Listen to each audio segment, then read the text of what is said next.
Previously on the End of Time and Other Bothers. This is where I will make my final stand. Give my love to Ananka, and may the Nexus prevail. Ananka? Yes, it is me. Am I dreaming? Grishka, no. You are safe in my heart. You see a hut come over the dune, walking awkwardly on 4 chicken legs. If there's one thing you can trust today, it is my house. It is Kura. Ananka! What is it, Moira? I know about Greg. That was supposed to be a one-way trip. Grishka, Greg, oh my god, where did you go? Moira is building another bomb. It's why I crossed over and told the Shattering. She's using the 3 that you had me get. Moira! We are at war. The Shattering has moved against us, as has my sister. What'd you hear, Snaggle? That you have unleashed the Shattering and destroyed everyone? Snaggle come up with plan to take back the Shattering. Snaggle been very busy building the Black Caravan. Who else can we trust? There's no one but you and me and... And your other sister. Of course. Maybe it's time we bridge that separation. No better time than now.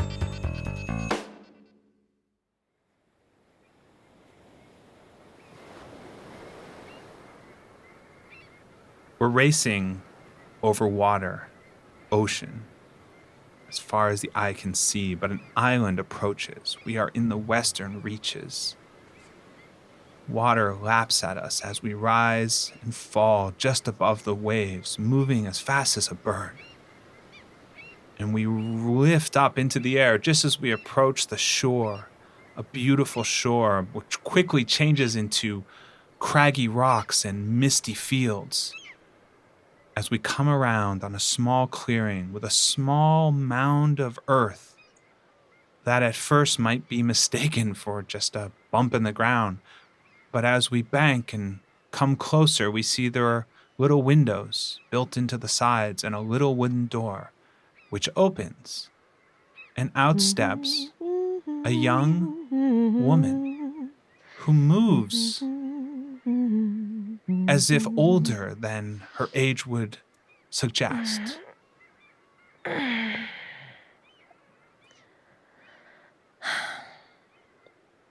Another day, another quiet morning,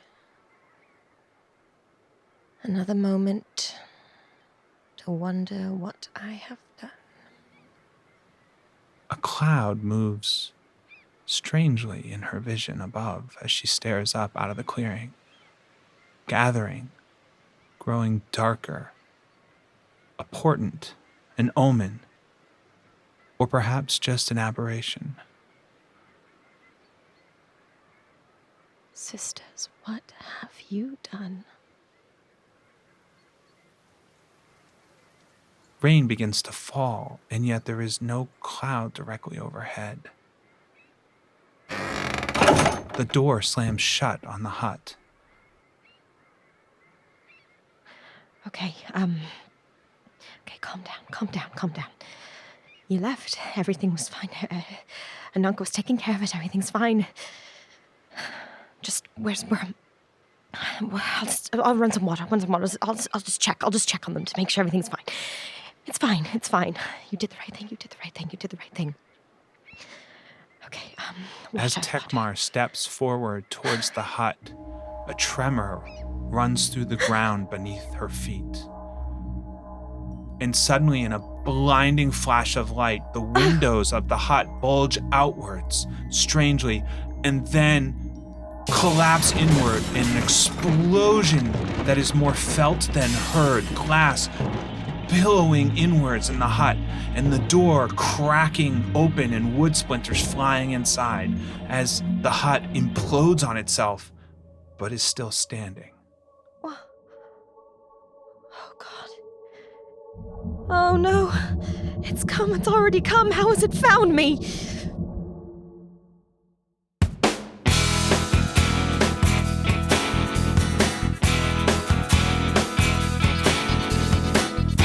The End of Time and Other Bothers, an improvised fantasy role-playing game set in the world of Alba Salix. Your game master is Sean Howard, with special guests Christy Bolton and Maggie Makar. Episode 29, Nobody's Side.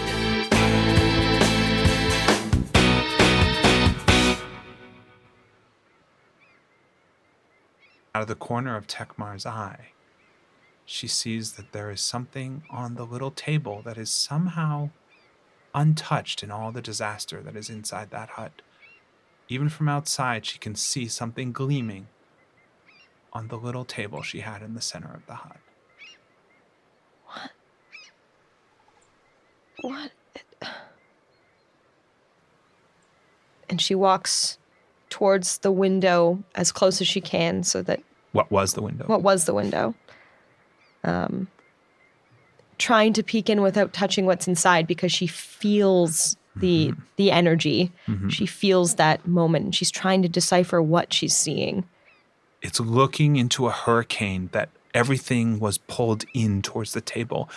Trails of glass and wood and anything that was out and loose all pulled in as if towards a great weight.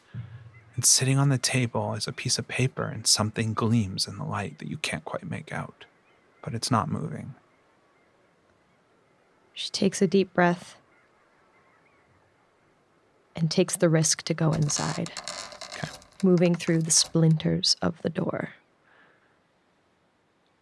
She walks across glass, crunching underneath her shoes, approaches the table where a key lies, a key she may have heard about or not, a very strange-looking blue metallic key, and it is sitting on a piece of parchment. What's this? Oh, great sage Tekmar. I jest, sister. Read on. I'm writing this on my first day of taking office. There's a protocol, a way to keep the Nexus safe in the event of... Well, perhaps this will never find its way to you. I can hear you harumphing, as you no doubt wish to be left alone, but you are also the only one who will be able to know what to do with this and not be tempted by the power it contains, Moira. If this finds you, I am gone. And while we may not be friends, we remain sisters even past the veil. Moira. Sister, what have you done? What have you done? The key is quite large, a giant skeleton key, gleaming blue and almost iridescent. And Tekmar takes a pair of gloves out from her cloak, slips them on her hands, and reaches down trepidatiously to pick up the key. The gloves don't help. The second Tekmar touches the key, even with her gloved hands, an energy shoots through her entire body. Ah! It is a feeling that has not been felt in so long, and it is all Nexus. There's another item in your hut, hidden, locked away, that has the same energy. You feel it calling, reaching out to you. What is it? I don't want this. I didn't want this. I never wanted this. And she moves to around the hut. She moves until she gets to a board in the ground by what used to be the bed. And she lifts up the board, and underneath she grabs a glowing gold key and holds it in her hand. And it's on a cord, so she puts it around her neck. A tear falling down her cheek because she knows what this means. And suddenly, an electrical arc comes out of the two keys and forms a circle in the air just in front of Tekmar. A portal to another place, small, faint, and it takes a while to get any clarity, but it's wooden, but orange, lots of orange, and there's someone or something moving around, rummaging, digging, who does not appear to realize you are watching. She looks, tilts her head, and whispers, Ananka? Huh? Ananka, where's Ananka? Oh, who are you? Oh, you're definitely not my sister. An imp face comes through the portal, cocking its head, and sort of inches from your face. Huh? Oh, you smell like Ananka? What? You don't. You don't smell like Ananka. Oh no, Sneggle no smell like Ananka. Sorry, Sneggle? Oh yes. Is that a sound you make? Oh yes, Sneggle, your servant. Oh, great one. I'm sorry. I don't think I'm anyone's great. Who are you? Sneggle? What's a Sneggle? Sneggle is Sneggle. Right. Well, I'm sorry. I think I already know the answer to this question, but where are you? Oh, I'm in my caravan. I'm building a caravan for Blatt. Okay, Blatt. Sure. Is that another sound that you make? Oh, yes. Oh, we make lots of sounds together. We sing the friend song. Oh, the friend song. Oh, Right, okay, forever. that's, right. Oh, okay. That's- Sorry. Snaggle. Yes. Have you seen my sister Moira? Maybe. Do you know where she is? Is she all right? Maybe. Why do you keep saying maybe? Do you actually know? No. Nope. Haven't seen her. Sorry. Then why would the portal show me you? She's not behind the door I'm standing in front of at all. What? Nothing. Nothing to see. Nice meeting you. You're a strange creature. Why don't you step away from that door then? Why don't you open it for me? I don't know if I should. Okay, don't look at me. Okay, wow, you really do look like your sister. Here. And so Snaggle steps aside, and you can't quite see, but something passes, like a door that's too big to fit in the screen. And it takes a second, but you see somebody squirming in a chair in the darkness who appears to be gagged. Moira, my God, what's going on? Well, obviously you can't answer. And then the door is closed. Haven't seen her. What? That was just her. What's going on over there? Oh, you're breaking up. I am not. This is a portal. Stop making those noises. Breaking up. Oh, I can't see you. Bye. And the form scurries away, and the portal is just staring at wood. And Tekmar cautiously puts her hand out towards the portal to see if she can put her hand through. And it all dissipates. God, what is going on? I need the other key.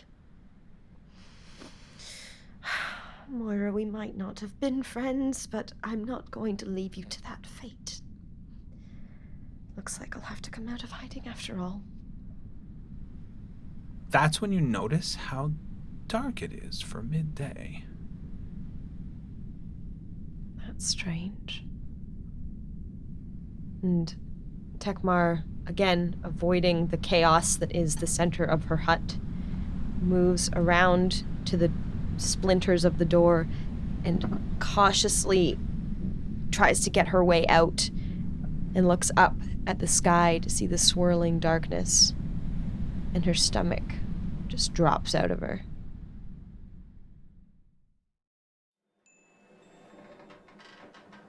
The hut is rocking and rolling on the waves as the chicken flaps and paddles madly into the sea. And we see Ananka sitting and knitting something. And we hear the sounds from the kitchen of Greg the Minotaur, who seems to be preparing lunch.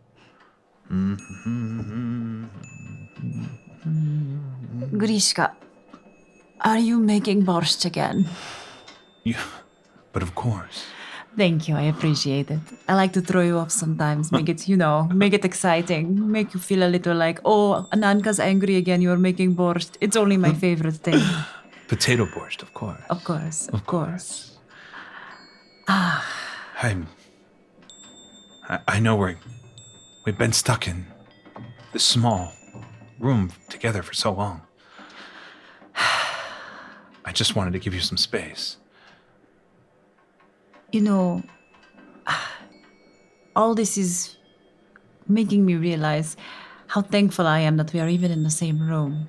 And while normally I would get a little bit annoyed, I'm quite thankful for this time and the fact that we can be together like this, Grishka. Me too. Though, the rocking is a little much to get used to. Yes, Kura is not quite really made for... Yes, she's not made for swimming.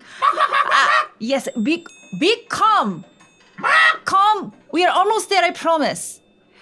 Your sister is really far away this time. Yes, she likes to hide. Since we were children, Yeah. likes to play hide and seek. Always hiding under the covers, hiding in the pantry, wherever she can hide. I know it's been so long since you've seen her. It has been a very long time. You've never told me what happened. I sense you're not comfortable with it. Well, for all we know, everything could end tomorrow, so It's true. no better time to get comfortable, I suppose. When Tekmar was born, she was born with the mark. I love your mark. It's beautiful. Grishka. I'm sorry. Later. Okay. Okay. It was different than my mark. The mark is ingrained with a purpose. There is a purpose that only Tekmar can fulfill. It carries with it a huge weight of sacrifice. It is not like in case of emergency break glass type situation. It is, in case of emergency, someone must die. I understand why she runs from it then. I don't think she is a coward. It is not a cowardly thing. It is self-preservation. Yeah. I faced death and I ran. And I don't want this purpose of hers to be fulfilled, if I'm honest, Grishka. I know. You saved me when I ran. Maybe you can save her. That is the hope. That is why I'm knitting this cloak for her. Well, I hope she's not too upset to see us.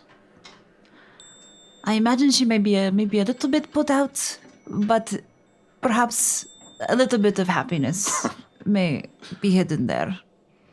Maybe I'll stay inside when you meet. That might be best at first, yes. If she's anything like Moira. She's a handful, No. but she is rather lovely. You're all handfuls. What kind of handfuls are we talking about? Let me put the soup on simmer. Yeah, gross. My sister.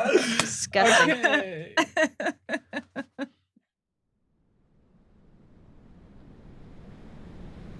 The clouds have expanded to cover the entire sky. A single island on the seas of the western reaches is shrouded in black, inky darkness.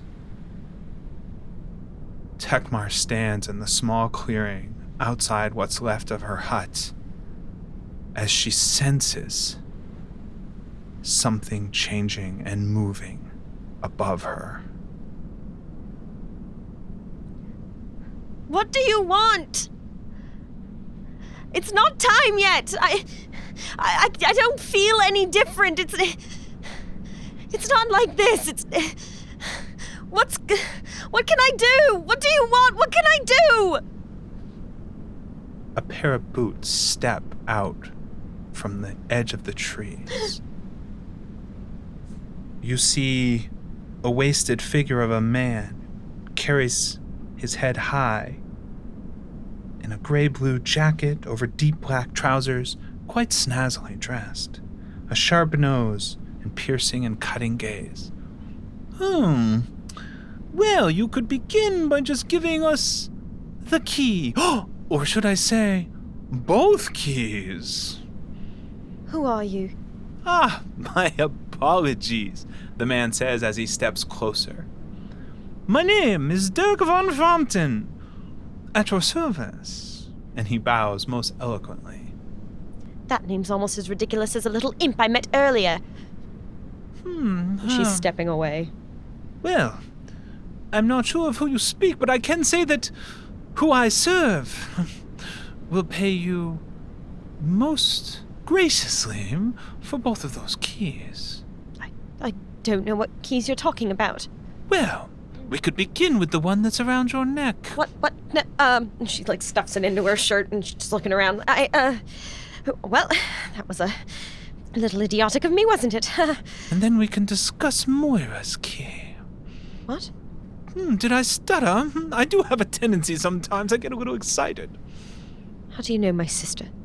Well, I know a lot about your sister, but I don't know very much about you. Strange that, isn't it? And Tekmar is still stepping back, starting to feel the water on her boots. I'm not sure that we have much to talk about. I'm not really in a conversational mood right now, to be honest, so maybe if you came back tomorrow. As you can see, my hut is an absolute mess, and I really must, be taking the time to clean that. So, if you'll excuse me... She starts to move around. Oh, yes. Where might you be going, my dear? You're in the middle of the western reaches on an island with nothing in sight. Yes, and how did you, find me? I answer the call. Whose call? Oh, you might know him as the Beast, or the Shattering. How did you find me? Well, you are holding both keys of the Nexus. 2 of the 3, I believe. It's not very hard to follow those, you know? The Nexus is done. You have lost. Drop the keys. It is over. I'm not on anyone's side, okay? I ran. I didn't want any of this, okay? Why can't you just leave me be? I'm not going to do anything. Just let me be. Perfectly understandable. Perhaps if we had a spot of tea and a table appears, beautifully set with the 3 tiered trays and a tea set filled with goodies. And he beckons. Come, perhaps just a little snack, clear the air. There's no reason to take any sides here. If I know anything about magic, it's that you can't conjure food or drink out of thin air, so this seems unnatural to me, and I just don't trust you, and I'm not going to be sitting at any table! Right then. I have attempted to be pleasant, to be gracious, to be a good host, visiting someone who clearly cannot provide such things right now. So you had best just drop the keys, and I'll be out of your hair. And if I don't? Then I will enjoy devouring you. Right. Don't even think of trying something, little girl. I am older than you. You think so? I know so. Well, I'm just reaching to get the key. No funny business. Very good. And as Tekmar reaches to grab the key, she places her hand on her chest, flat, and casts invisibility. And Reed cast a spell. All right, cast a spell. When you release a spell you've prepared, roll intelligence. On a 10+, the spell is successfully cast, and you may cast the spell again later. On a 7 to 9, the spell is cast, but choose one. 9 plus 3. 12! Your ears pop, and nothing seems to have changed, so you have a moment of... And then you see his face contort into this horrific snarl. Oh, you think you're pretty smart, don't you? But I sense you are still here. So allow me to respond in kind. And he raises his hands up to the sky, and you see what you thought was a cloud up above begin to move as a swarm of flying little things begin to swirl tighter and tighter, coming down and down towards where you are both standing. And as it gets closer, you see it is hard to fathom, but it's as if there are hundreds of flying scorpions glinting almost iridescently in what little light there is. A swarm is heading towards you. What do you do? Well, since she's been getting close to the water, she just goes into the water without a blip. Just goes right underneath. I believe you are invisible, but you still have mass. I do, but she's been going further and further into the water. Okay. So she's just going to just swim. Just try to, like, so that nobody can see. Because he's so focused, hopefully, on the swarm. Okay, so roll Defy Danger. That's what it's for.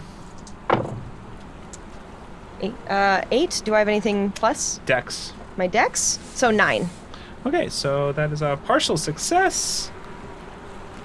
He stands there, his arms outstretched, and the swarm is swirling in wider and wider circles, filling up the entire island, searching and searching for you.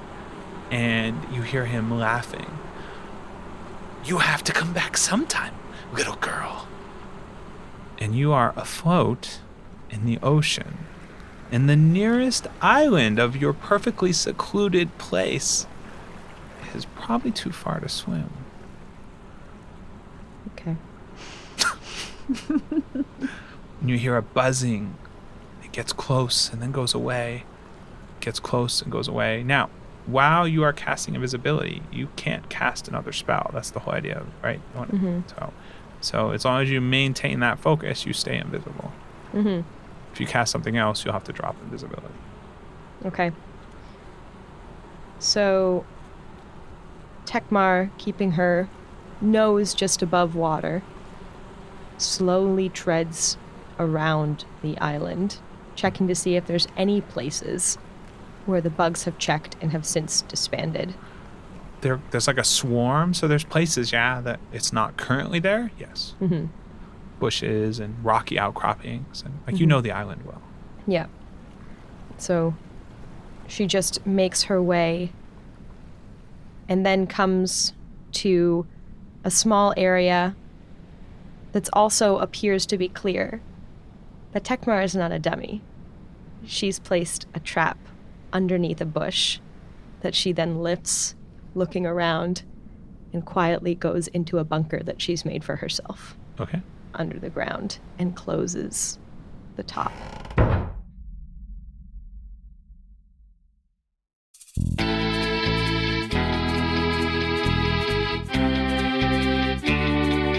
It's the beginning of the middle of the end of time and other bothers.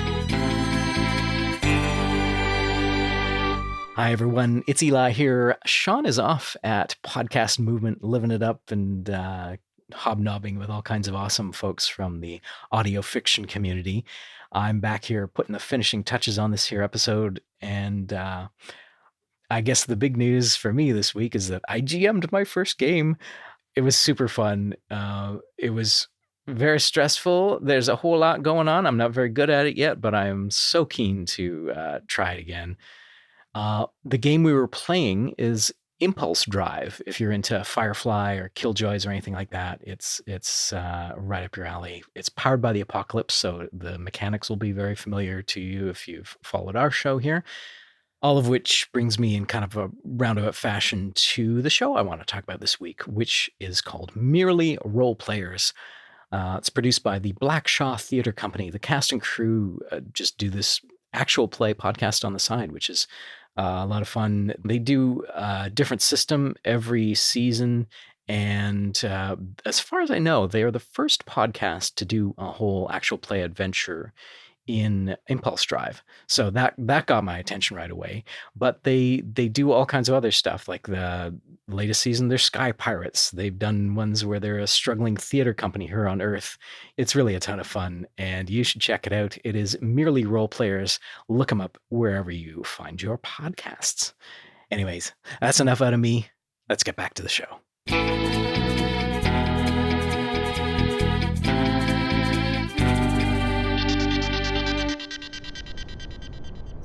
stupid magical people. It's a perfectly good building and it gets disappeared for some reason. Now I gotta guard it. Oh, hello, Mr. Security Guard. Oh, you're back. Yeah, I just brought you something special in this basket, just for you. Really? Just for me? Just don't open it while I'm here. No, don't. Oh, it's a lovely sandwich. Oh, It is? Don't know why this was so dramatic. Oh, well, thank you very much. you're welcome. So why do you keep showing up here? This building disappeared weeks ago. Why do you keep coming? Oh, I just, just looking for doors. I mean, looking for interesting new ways of seeing the world. Through doors? Well, yeah, every door you open is a new journey.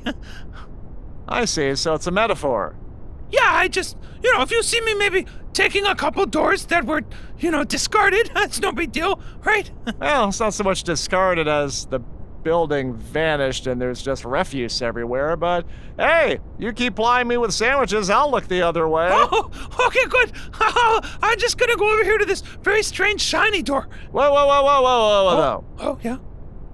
You're not using this so you could travel to different time or dimensions or space or anything. Oh, no, I'm just building a caravan. Oh, thank God. Yeah, my boss specifically told me, make sure that nobody uses the remains of the magical building to do something nefarious. Oh, yeah, no, I'm just gonna put them in a caravan, and paint them. That seems fine. Ooh, this has extra lettuce. Oh, okay, you enjoy the sandwich. I'll be right over here by this. Oh, shiny. If you also would like to trade sandwiches for magical items, go to otherbothers.com or hit up our Discord, where maybe you, for the right piece of kale, could get a magical item that changes your life. Excuse me, Mr. Guard! Yeah. This door sort of is attacking me! It's got my leg! Yeah, he'll do that.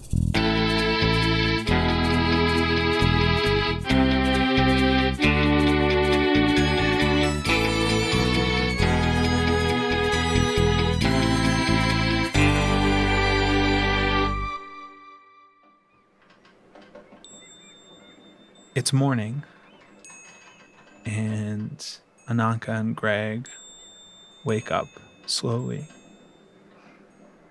curled up against each other in the little bed, and there's a change. Having been on the water for so long, you can instantly know the waves are changing in tempo. There's a distant sound of seagulls and a strange buzzing sound.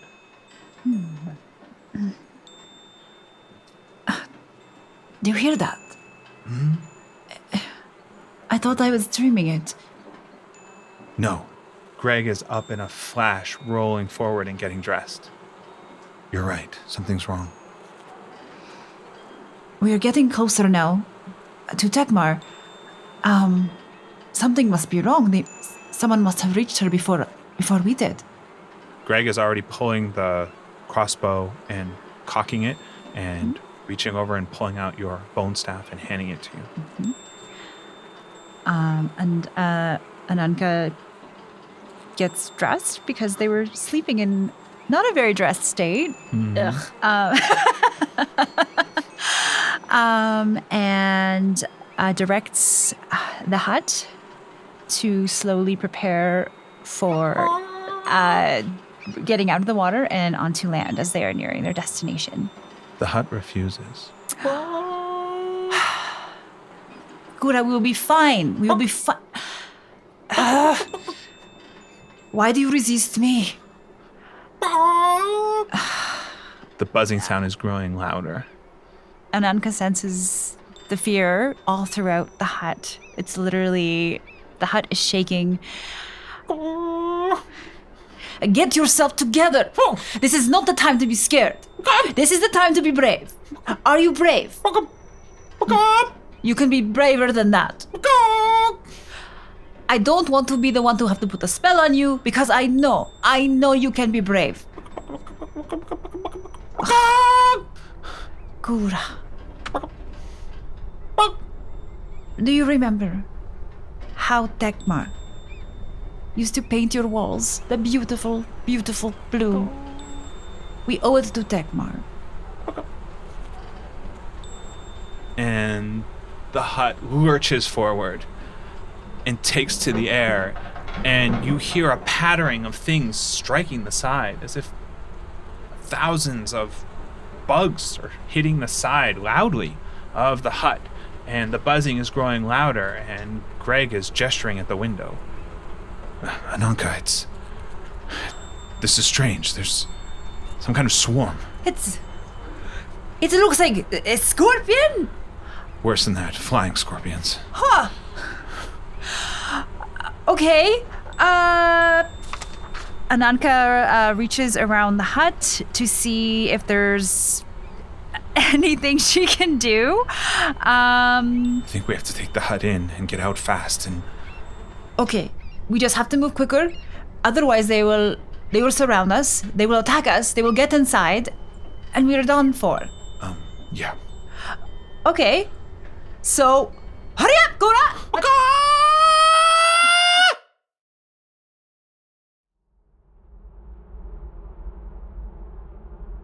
Tekmar is shivering in the bunker she hoped to never have used. No light coming in from the cracks of the trapdoor. Unsure, though, if that's because of her workmanship or the lack of any light outside. And she hears footsteps approaching. And then a tapping on the ground. Tap, tap.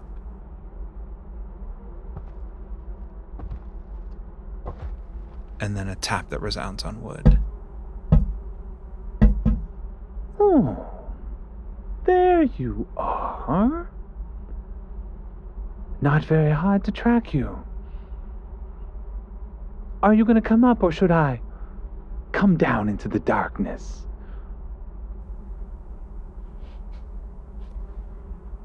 And Tekmar quietly lets go of her invisibility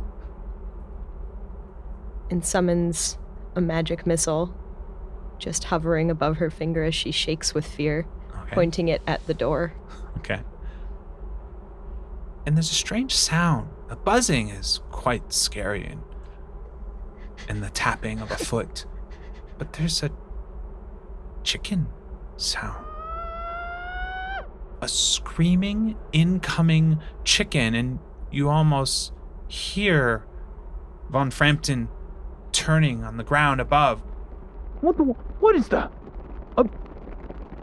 And you hear... as the chicken hut comes screaming into a crash landing, trying to buckle its legs, hitting so hard, parts of the wooden frame flying off, and out of the door, unbeknownst to Tekmar, leap Ananka and Greg the Minotaur. And they are getting their bearings, trying to just see what's happening around them. And she notices Derek. A tall, wasted figure of a man stands, at first a little shocked, and then, adjusts his jacket. Ah, yes. Did not expect you so soon. The other sister. I beg your pardon, but it is I who has the sight. You cannot expect anything. It is I who knows what will happen. Oh, and how has that sight been working for you, Ananka? No complaints. Greg is lifting his crossbow and stepping forward, raising it directly in the direction of the gentleman. And now you will prepare to die. Ah, so you are just going to attack an unarmed man who is just here on an island. And you hear from below, Perhaps instead, Ananka, maybe we should have a little reunion and unite you and your sister, who is currently hiding in this little bunker she built below my feet. If she is down there, she's down there for a reason. Ah, yes. I suspect that reason is you. And if she feels safer down there, that is where she will stay. You and I may have a chat. Oh, I'm afraid not. But you may have a chat with my little friends. Enjoy. And Darren von Frampton collapses into dust in front of you, and the swarm buzzing gets louder as you see it begin to spin around the island and head from every direction, tendrils of it flying towards your little clearing. Okay. And... Okay. So, I have never tried this before. Through Death's Eyes. Through Death's Through eyes? Death's Eyes. Oh, no. I want these scorpions to die. I want them to die. Okay, read Through Death's eyes. Okay. When you go into battle, roll plus whiz. On a 10 plus, name someone who will live and someone who will die. On a 7 to 9, name someone who will live or someone who will die. Name NPCs, not player characters. The GM will make your vision come true if it's even remotely possible. On a 6, you see your own death and consequently take -1 ongoing throughout the battle. Okay. This would be a really great way to get rid of an entire swarm of flying scorpions. All right, well, I'm not 100% sure that they're alive, right? They're part of the shattering, sort of an extension. But let's roll 2d6 plus wisdom. Your wisdom bonus is... Plus 2. 2. Okay. Roll 2d6. Oh, God. That's a 5. That's a 5. Plus 2. Plus 2 is a 7. Plus 2 is a 7. So on a 7 to 9, name someone who will live or someone who will die. So who do you want to die or live? I would like this entire swarm of killer, insane scorpions to die. Tekmar, you are downstairs. You hear muffled sounds, yelling, and then you hear the swarm increasing. And you hear shouts, and you hear like a very large creature running right over where you're hiding, above you, and then silence. Nothing's moving up above you. Okay, Tekmar, just go. Get out. You have to do something. You can't just stay here. You have to do something. Come on. You can do this. Just get outside. Just go. Tekmar? Tekmar, are you in there? Ananka? It's me, it's safe. Oh my, Ananka! She runs up and pushes the trapdoor open and, covers her eyes because the darkness has suddenly receded and she sees her sister for the first time and just lunges at her as a hug. Tekmar, Oh my god, Ananka! I'm so happy to see you. I thought I was done. No, little sister, you're okay, you're all right. And then Tekmar pushes back and goes, how the hell did you find me? I still have, a little bit of a sense of where you hide, where you like to hide. Always in the spots that are furthest away and beside the waters. A giant of a man, half minotaur, half man, is approaching with a massive, heavy-duty crossbow, fully pulled back with 2 bolts in it, and is walking towards you shirtless. And that magic missile that I had ready, I point my finger at him. And say, get back, Ananka! It's a beast! Tekmar, no, Tekmar. This is my Grishka. It's a very long story, but he's here to help. He's on our side. Please put away your weapon. I'll explain everything. Why isn't he wearing a shirt? Yeah, that's kind of his thing. We were otherwise engaged. Oh, gross. I've just reunited with my sister. That's literally the first thing you say to me? She's definitely your sister, That's Ananka. disgusting. I haven't seen you, a millennium, and this is how you greet me? With some shirtless half-demon? Yeah, I'll leave you two to reacquaint. I'm going to scout the area. Okay. I mean, thank you.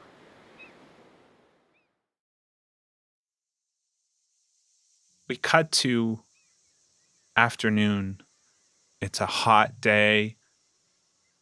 There's the buzz in the air of insects, and Ananka and Tekmar are seated at the little table, the last piece of furniture standing, and 2 chairs that have been half cobbled together inside Tekmar's hut, or what remains of it. Greg is in the kitchen making tea. Tekmar, I'm so very happy to be sitting with you right now. When I found out about Moira, I knew you would be uncompromised. I knew you would be the last source, the last pure source of support I could count on. It's a lot of pressure to put on a person. Greg walks over with tea and crouches down beside you both.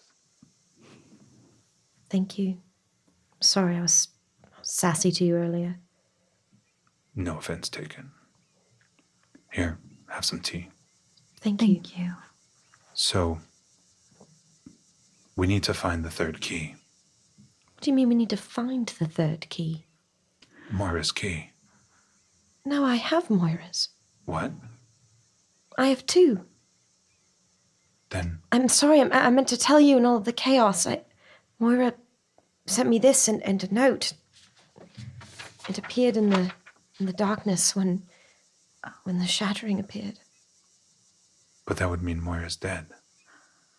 Well, that's what I thought, but when I grabbed my own key, a portal appeared, and this small impish thing named Smaggle or Sneeze. You saw Sneagle. Yes, yeah, that's the sound he made. He said he hadn't seen Moira, but then I looked at him and, gave him the look. Yes, I know it well. And he opened a door, and I saw Moira tied up and gagged in a room. I was leaving the hut to try and go, I don't know, help, and the plan was just to run in and run back out, not stay, just help her, and then all of a sudden we were overtaken, and I don't know what I would have done if you hadn't come. It doesn't make me less angry, but I'm It still means, grateful. Ananka, you have all 3 keys. No. It means Ananka has 1 key and I have 2. It means you can reopen the Nexus. What? No! It must be done. You two had this daft plan in the first place that ended up with a bomb, as you just decided to tell me. You know that's why I ran. I wasn't going to be a part of this, and now you bring this fight to me? I've been running for so long. You don't put me in this position. Nobody needs this. This interference is how all of this began in the first place, with Moira's crazy ideas. It has to stop somewhere. We have to get things back on the right axis. This isn't about winning. This is about balance. Tekmar, You sound just like her. trust me. I'm not like her. She used me. She used me to build the bomb I told you about. She wanted to win at all costs. She didn't want balance. You think you're the only one who was used? Be very surprised if I was. You believed her. You stayed. You chose her. I begged you. I begged you to come with me. I know. I didn't want to believe my own sister could be capable of something so horrible. And yet here you are, sitting at my ruined hut, finding me, coming and bringing me back into this. Tekmar, there comes a time when you have to stop running. It pains me to say it, and I'm very sorry. But you cannot outrun fate or destiny. You think I don't know that? I've had destiny branded onto my skin since before I even knew what it was. It was certainly, I appreciate, a very hard burden to carry with you throughout your life. Ananka, the key hidden in the folds inside your cloak burns into your side all of a sudden. wrong? And the world goes dark around you. You are alone in blackness. You are suspended in the blackness as a vision hits you like you have not felt for so long. You feel a hand clutching at you, and that's it. As you fall through a portal and a door, and another door opens, endless doors flying past, and suddenly you are in a place you have not been in a long time. It is the heart of the Nexus, but it is hurt. You can feel it. The quickened and strained heartbeat as if it's in your soul. The floor, though, rocking beneath you as if you're in a wagon or something. And far above, you hear the three. You hear Blatt shouting, and you hear Darcy shouting back, and you hear Egerton moving around. But that's when you notice, in front of you is Tekmar's form, collapsed, not moving, dead for some time, hand outstretched, with a death grip on a key that she is reaching out as if to give to the Nexus. And then you are back in the hut. Are you all right? I felt something. I saw something. I'll get some birch bark. I'll be back. Ananka, what did you see? Tekmar. There was darkness. I felt the heart of the Nexus beating slowly as if dying. And you were there. You were there, and you had the key. And Say it.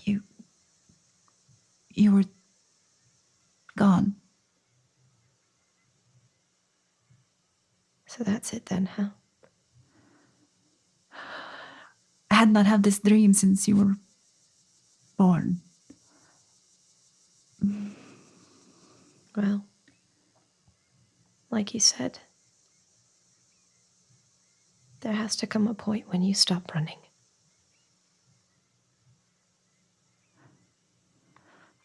There has to be another way. Ananka, we've both known this was coming for a long time. You don't have to do it alone. Yes, I know.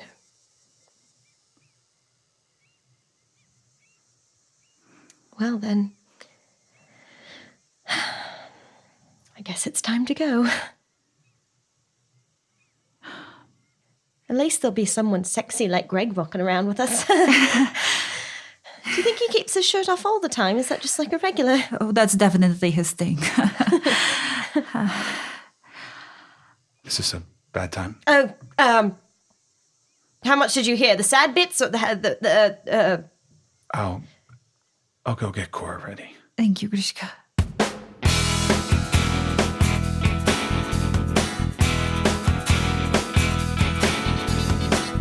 The End of Time and Other Bothers, with your game master Sean Howard and special guests Maggie Makar and Christy Bolton. Dialogue editing and transcription by Michael Howie. Additional material and sound design by Eli McElveen. Story consultant Laura Packer. Game consultant Stephen Smith. Supporting producers Ryan Cushman, Evelyn Jones, and Kim Bellinger. If you enjoy the show, check out our Patreon. You can get early access to episodes, weekly bonus content, and join our wonderful fan community on Discord. Look for the Patreon link at otherbothers.com.